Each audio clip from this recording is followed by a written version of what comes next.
Okay, so you got the camera set, the mic's on, and you got just the right amount of light that is complementing your well-balanced background. But there's one issue, and it's a big one. You're not comfortable on camera. Okay, all of us to some extent have been working on being comfortable in our own skin in a room since we've been popping pimples in middle school, right? But that doesn't necessarily mean that we're comfortable on camera. Well, here's a couple of tips and tricks to stay cool, to stay calm and collected, and engage with confidence. Simple fact, we all get nervous. Our hands get sweaty, our mouths get dry, our heart rate rises, and this might sound like the most Captain Obvious bit of advice of this whole course, but you have to remember, breath is your friend. 3 deep breaths with a slow release like this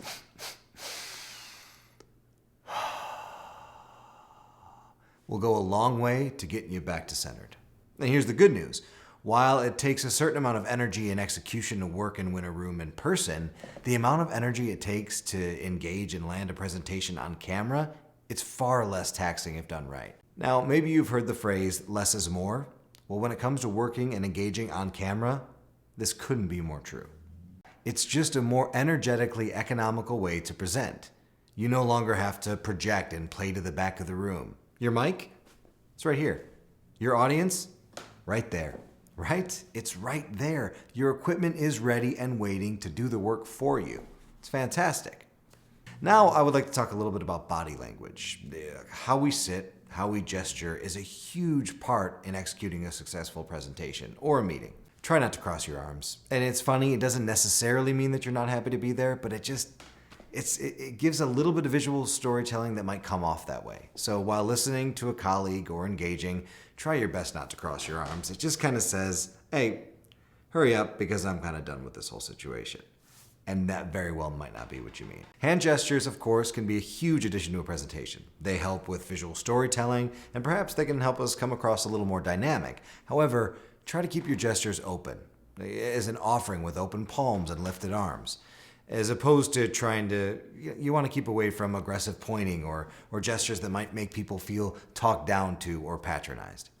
A great exercise I use with many of my clients is you set a camera up at home, it could be your iPhone or your computer camera, and you rehearse your presentation by yourself, alone, and then you watch it back and you see what works and what doesn't. It sounds pretty simple, but give it a shot. It might help.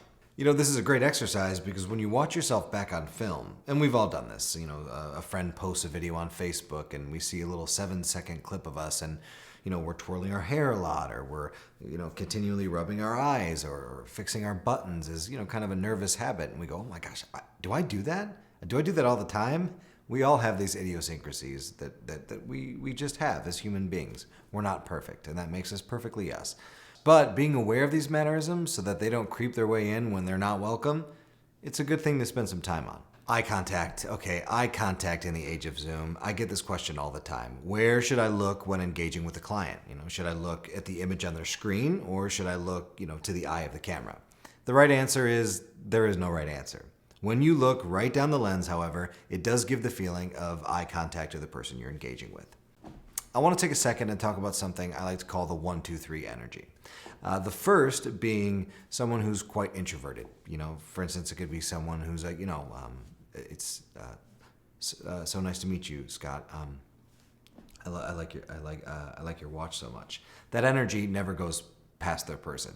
There's also the second energy where most of us engage. Oh, Scott, that's a fantastic watch. Where did you get it? You share the answer, and we're sharing in a conversation. The second energy is where most of us spend the majority of our time. And then there's the third energy, which can be a little bit more extrovert, a little more energy. Oh my gosh, Scott, I am wild about this. Actually, I love your watch. Can I get a picture with your watch? Okay, I'm actually going to hashtag that, hashtag love your watch, hashtag target, hashtag nailed it. It's kind of an annoying, aggressive energy, the third energy. So when presenting, before you think about addressing the camera, addressing the Zoom room, think about trying to lock into the second energy.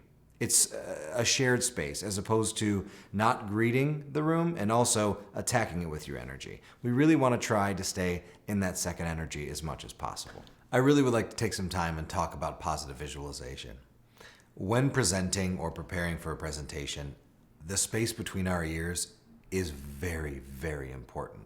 The anxiety, the nerves, and the pressure that we can put on ourselves in our career is very it can be quite heavy. So I think it's very important to imagine and spend the time to kick out the negative thoughts and think, you know what? This presentation is going to go well. I've done the preparation. I know where I'm going. I have the objectives and the course is set, and I think it's going to be a great trip. Because I'll tell you what, sitting around thinking this may not go well. Honestly, if it doesn't go well, then A is going to happen. And then if A happens, that means B, and then that means C. And it will snowball into a negative place. You know, it's a very simple thought, and it might not sound like much, but I'll tell you, positive visualization goes a long way. We've talked about a lot of technical things today. You know, you got to get your light just right. You want to make sure that it's your eye level. You know, is my background right? Do I have too much of Anthony Rizzo in? Do I have too little of Anthony Rizzo in? You know, I've got to make sure that I'm at my meeting on time. Is my camera picked up right? Is my boss know that I'm going to be on? There are so many things in business that can take away from actually having a positive and fun interaction. The toughest thing about the Zoom life is that it's just not how it was. It's not two people face to face sharing space and sharing a moment.